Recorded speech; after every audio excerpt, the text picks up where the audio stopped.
Growing up, I'd always connected more with my grandparents' generation than I did with my own. And they were part of the greatest generation. That generation's humility, but then also their resilience, was something that was inspiring. To think of these kids, basically, they went from small town USA to go overseas and learn how to fly planes and do all these incredible tasks that they were doing over there for the first time, and to be able to do it and win, to me, said something. My grandparents growing up wanted to be firefighters, police officers, tradesmen. Back then, those were the icons of the day.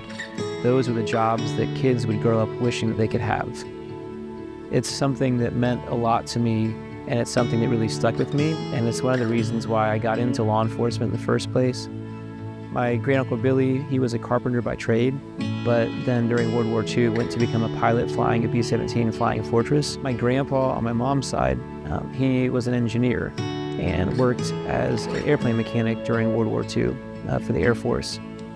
But then he ended up having a career working for the CIA, designing and developing reconnaissance satellites. One of the biggest things that he taught me was the eye for design. My grandma on my mom's side, having grown up here in the US in the Great Depression, she just learned how to sew by hand and got really good at it. And it's something that I'd picked up on watching her sew and repair things growing up. So I just started modifying my own gear. Out of necessity, I would take things apart, put them back together again, try to figure out ways to make them better. So as a police officer, I started modifying equipment because nothing really worked exactly the way that I wanted it to. So going in a roll call one night, I saw the handler going through his gear in the back of his patrol car, and I saw the leash, and I saw that it was very much subpar. So I asked him if I could make him a better lead, would he be interested in using it? And he said yes. So I went to the local outfitter shop and bought some webbing, went home, used my home sewing machine to stitch up a design that I thought was going to be unique and durable, and brought it to him the next night shift. He saw the improvements that I made to it and the quality of the design, and started spreading the word to his training troop. They started wondering if they could have other things improved, so they started bringing me their problems and their ideas and their thoughts and their hang-ups and their issues with everything else that was available. And from that feedback, I started designing gear, and gear that was based on my understanding as LEO of the experiences, the situations, the life and death scenarios that they'd be using it in. So with that conviction, I started designing what essentially was better gear than what was available to them.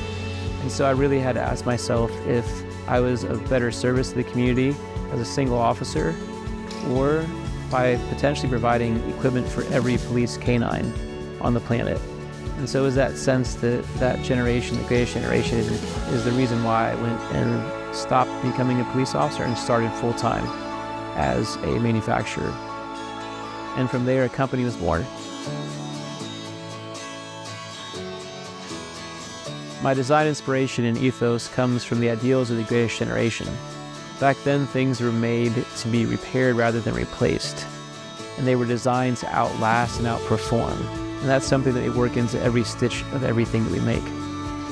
The icons of our day, they're the service members and men and women, the canines that are out searching through the rubble on search and rescue teams.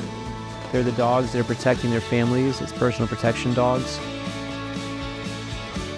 These are the people who are willing to put everything on the line, and that's why we make the gear.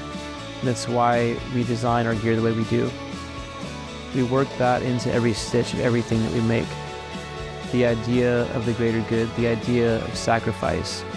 And to us, that's our way of honoring those people who are willing to contribute to rather than take from their society.